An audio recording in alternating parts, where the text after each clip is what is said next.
and welcome to the Gay Liberation Network here on CAN TV. I'm your host, Andy Thayer, and with me tonight is Flint Tayler of People's Law Office. For those who don't know about People's Law Office, they are a courageous, path-breaking law firm in this city. They were formed just shortly before, right around the time of the Black Panthers. Right. And they played a pivotal role in exposing the police terror that murdered Mark Clark and Fred Hampton of the Black Panthers here in Chicago in December 1969. Flint played it just can't be understated what a pivotal role he and a group of young, grossly underpaid attorneys and other supporters in the law office played at that time, and he's been at it ever since.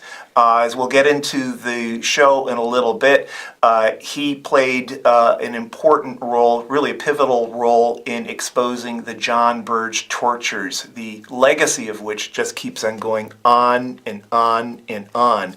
And I'd like to point out, he is the author of a recent book here, The Torture Machine, Racism and Police Violence in Chicago. This is published by Haymarket Books. We can't give a pitch here, but you should check it out at your local independent bookstore or at Haymarket Books. You can check them out online. It is a fascinating read. It is a book that reads like a crime thriller. And the crimes are real, and the crimes are committed not just by police officers, but all the way up the whole political establishment. I have been reading about the Burge area since I moved to the city in 1978, and I have learned so much just out of this book. The depth of depravity that went to the highest rungs of the political establishment here in Chicago is truly a sight to behold. We're talking about Jane Byrne as mayor. We're talking about Mayor Daley as state's attorney. We're talking about a guy named Bill Kunkel, whose name keeps on coming up and up and up and up. And they all covered for this. It wasn't just a rogue cop.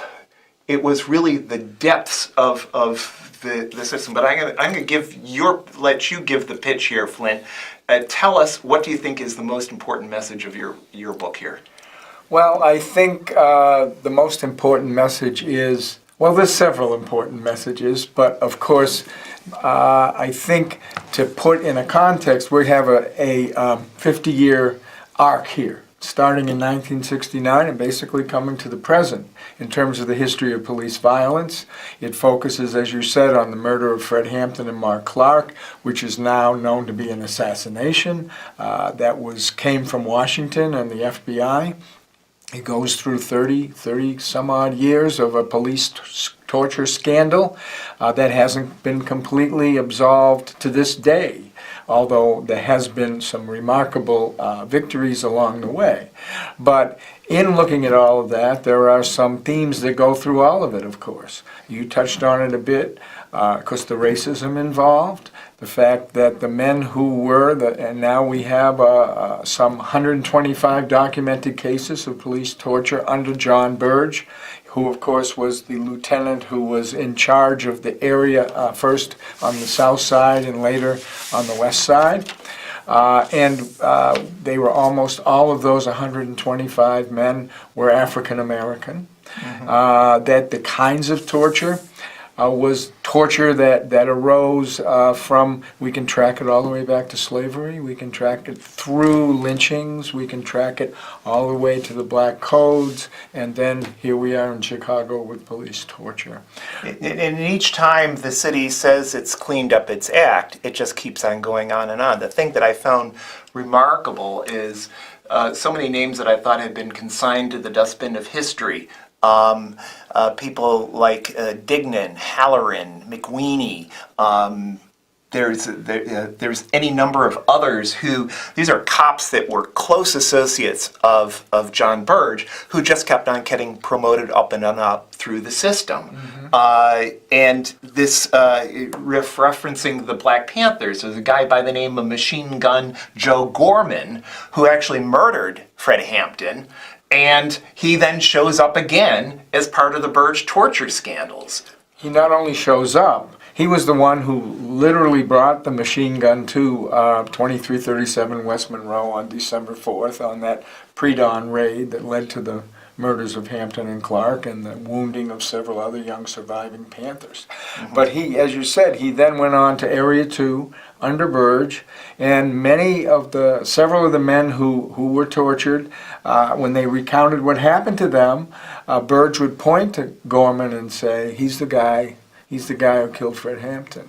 They'd say it with pride. Yeah, with pride and with intimidation. Right. Just, hey, this is the guy who did that, he can do anything, he'll do anything.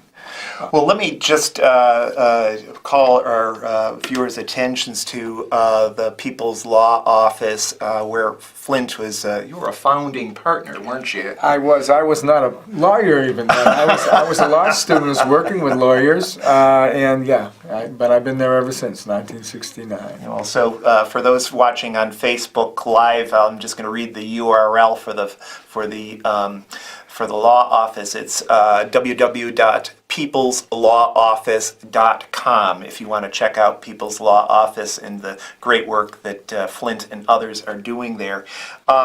Going back to, and here's just for those, again, on the, unfortunately, Facebook Live, you're not going to see this, but this is a picture of Flint at a cold demonstration, I believe it was in December a few years ago, demanding reparations for all the John Burge torture victims here.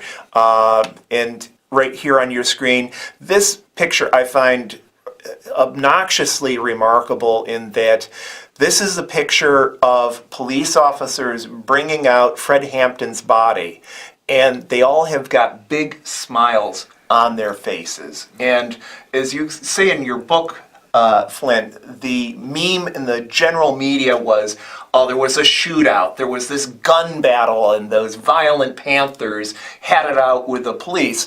And you went in, as well as others, and found out that of the nearly 100 shots fired, only one of them, perhaps, was fired by a Black Panther, that they had totally set up this murder of the two Panther leaders, and it was only thanks to the work of the People's Law Office and their supporters that the defendants who remained alive were eventually cleared of criminal charges.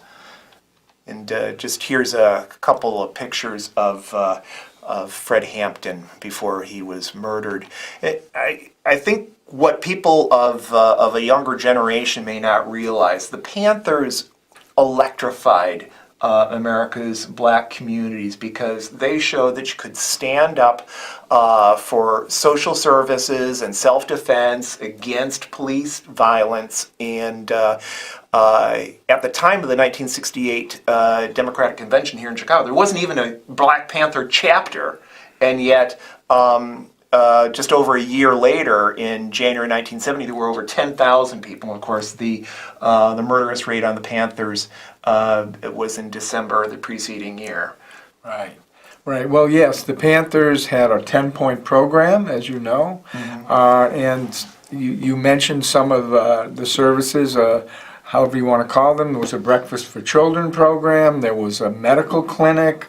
They had a newspaper that came out every week. They supplied legal services. We and other lawyers and law students defended them, and they were getting busted all the time for everything from selling the newspaper on the street to defending themselves in their offices when the police raided them. So it was a remarkable time during that period, which led up to of course, the 4:30 in the morning raid on the Panther apartment where Fred Hampton was sleeping. Yeah, and the establishment clearly had it out for the Panthers. It wasn't just a local CPD thing. The program called COINTELPRO was aimed specifically by the head of the FBI at the time, J. Edgar Hoover, to take out, quote unquote, a potential black messiah who could unify the black community and thus pose a real threat to American power at home. And it was a time when the war in Vietnam was not going so well for the United States forces, and that people were waking up. Why should I be killing other black and brown people when they treat us so poorly at home. And the Panthers and other groups played a direct role in promoting the anti-war movement within the armed forces, which was eroding U.S. imperial power around the world. Yes, and you mentioned the FBI COINTELPRO program, and specifically memoranda that they sent out to every office across the country in '67 and '68, which talked about preventing the rise of a messiah who would electrify the black movement. And they named King, they named Malcolm X, who by that time had been assassinated himself, and they named Rap Brown, who was a radical leader, of course Stokely Carmichael. They were all names, and organizations, SNCC, SCLC, were all named. At that point, the Panthers were not totally on the scene, but that neutralization and disruption then became even more violent as the Panthers became stronger, and you start to see the kinds of tactics that were used against the Panthers, which culminated in the raid on the Panther apartment in 1969. Mm-hmm. Well, let's switch gears a little bit and start talking about the John Burge tortures, which unfortunately in this country, recent history is rarely taught. But thanks to the reparations committees that Flint and others have been working so hard on, there was actually a bill that was passed in the city council mandating that, I can't remember the specific grades, but in a couple of grades in Chicago public school classrooms, that students be taught the history of the John Burge tortures. And that's thanks to political activism, as in street activism, that Flint and others engaged in. And hopefully this book here, the torture machine, will become a syllabus for some of those classes. It's really a brilliant book. I can't emphasize how much I learned about it. And I'm an old bird. I've been around seeing this stuff. And it amazed me again, how many of these same police officers kept on showing up and up and up. As some people who know me in my personal life, I work in another law office, and I see these names on depositions and so forth, and it just frightens me that these people are still around and still doing their dirty work. And then there's people that they in turn have taught in the police department. Definitely. You mentioned reparations, and of course, I know you were involved, and so many different organizations spearheaded that. The Chicago Torture Justice Memorials was definitely one of the leading forces. There were other organizations such as We Charge Genocide, and they worked in the streets, as you said, doing very creative different actions on the eve of the elections in 2014 and 2015, and together with all of the evidence that had come out over these decades about police torture, the critical mass became such, and it was a perfect storm, so to speak, because of Rahm Emanuel and the fact that he was trying to curry some favor with the African American community after he'd done so much damage with closing all the schools and all the other things he'd done in derogation of the African American community. So with all that happening, yes, reparations were passed by City Council, with Rahm giving a full-throated apology to all the men who were sitting there. But more importantly was the fact that reparations included a Southside Counseling Center, which is up and running now. It included and what you mentioned, teaching in the 8th and 10th grade the history of police torture in this city. And that's up and running as well. And I know that many of the men who have been tortured, or several of them, Daryl Cannon, for example, Ronald Kitchen, have gone to several of these classes, or more than several, and talk to them, and the influence and the impact that they have on these young people, particularly young kids of color, is remarkable. And I had the honor and privilege of doing it as well. And the kids are just like, it's so remarkable, because a lot of them understand in some way what goes on the street. They deal with the police every day. They have an older brother or a father or a mother who's in prison, and so when they hear the extent that the police will go and the racism involved in it, it really, it resonates. It resonates. So it gives context to what is going on in those folks' lives, in these young people's lives. Well, and really what gave the John Burge torture scandal its first opening was there was the murder of a pair of white police officers, and then Mayor Jane Byrne basically said, go after them, go after the black community, and basically tear the place up. Right. I mean, it was, things were bad before then, but it was like all bets were off, and it was, as part of that, a man named Andrew Wilson, who was convicted of killing these two police officers. He had demonstrable torture, which you investigated, and reading through the book was just how painstakingly at every step the authorities would refuse to release documents, very basic things that any kind of trial is supposed to have as a matter of course, and the judges were just biased. This guy named Duff just makes you want to make your blood boil. He's such a racist. He's such an opponent of anything, approaching justice, and yet you eventually prevailed. But it was out of that, the civil case that Flint and others fought on behalf of Mr. Wilson, that it started coming out. There, you mentioned in the book how someone apparently working for the Chicago Police Department started sending you anonymous notes. Tell people about that. Yes, as you said, we ended up representing Andrew Wilson in a civil case, in a 1983 civil rights case. And because no other lawyers wanted to represent a cop killer. And when we started representing him, he was on death row. His criminal case was ultimately reversed because the torture that they subjected him to, John Burge himself and his men, was so extreme and left so many marks on his body. It wasn't good torture in the sense that they just electric shocked him and suffocated him, things that wouldn't leave marks. And that when he said it happened, they'd say, oh, that's, you're making that up. He had 15 different injuries, physical injuries as well. So his case was ultimately reversed, criminal case. And it went back to trial, and he ended up, because of one juror who didn't want to give him the death penalty, he ended up with life in prison. But while all of that was going on, we're representing him in civil federal court. And we're on trial. We have a sense that this isn't the only torture, but we have very little evidence to link up other cases of torture at this point. It had been pretty much suppressed by the judges, by the lawyers, by the state's attorneys, the whole power structure.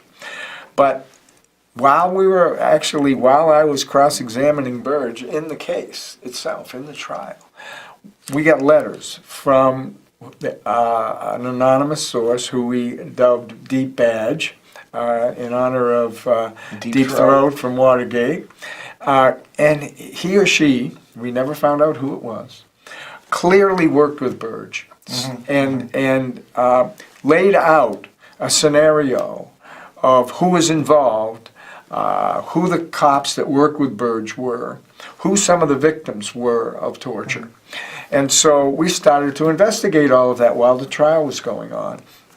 And we found a key guy named Melvin Jones who had been tortured by electric shock like Andrew Wilson had 9 days before. Same kind of apparatus, the torture machine, all of that.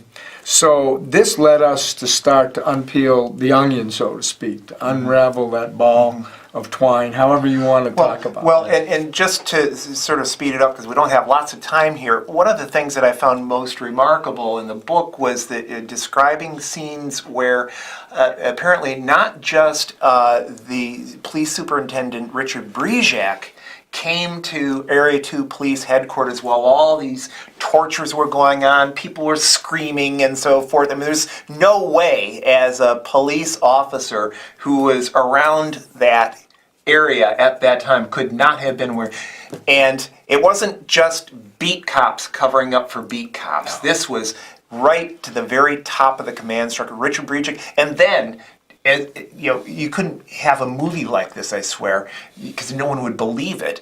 But then Jane Byrne drops by the police station as well. Not only Jane Byrne, but as I said, right. And these letters laid it all out before we were ever able to verify it. But it went right to State's Attorney Richard M. Daley. Right. And soon to become mayor. Yes. And as Brezek, he didn't want to be, he knew about this, of course. And on the one hand, he knew this was some very, very serious stuff. On the other hand, he didn't want to be the one to blow the whistle. So he wrote a letter to Daley, State's Attorney, and said, look, there's evidence here of torture, but I'm not going to do anything unless you tell me to do something. He passed the buck. Totally passed the buck, yeah. And of course, Daley did nothing because he was involved in the cover-up, and that was 1982. And then he became mayor in 1989, and he continued that cover-up as mayor after he had been state's attorney. So when we talk about the blue code of silence, I mean, it sounds like almost like, my partner, he's just wacko, and I just sort of look the other way. That's just at the very basic level. We're talking about right up the command structure. It's amazing how every single police body, in fact, the former head of the Office of Professional Standards, which was that era's civilian COPA, which then went through IPRA because it was so discredited. He wrote that OPS, the agency that he headed, quote, immunized police from internal discipline and institutionalized lying, subterfuge, and injustice. That is the description of the so-called police oversight committee by the person who actually headed it. Yeah, that was David. And how Fogle. little things have changed. Yeah, exactly. We might remember that Lori Lightfoot was the head of the OPS at one point. She was head from beginning in 2002 for 2 years, and I looked up the police department records on sustained cases of excessive force by the police. And in the first year she was with the agency, they went down something like 17%.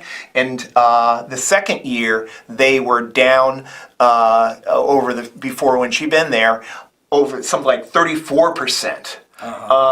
And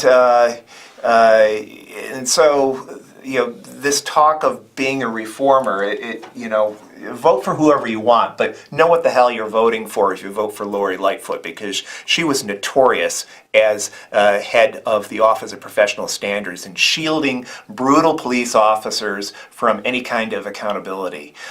We don't have a lot of time left here on the show, but I do want to get up on your screen a picture of a really remarkable man here, the late Darby Tillis, who really was he was the epitome of the street activism. He was at every demonstration against police brutality and torture. He stood with the so-called Death Row 10 of people that have been tortured into giving false confessions and so forth. And want to just give a shout out to the memory of Darby Tillis here. That's very good. Yes, he was one of the first wrongfully convicted men back in the 70s, and his case was overturned, I think, after he spent 8 or 9 years in the penitentiary. And as you say, he came out and he was always on the picket line. And you have to understand, and I think I try to make it clear in the book, that the struggle against police torture, particularly by the men on death row, combined with the struggle against the death penalty here.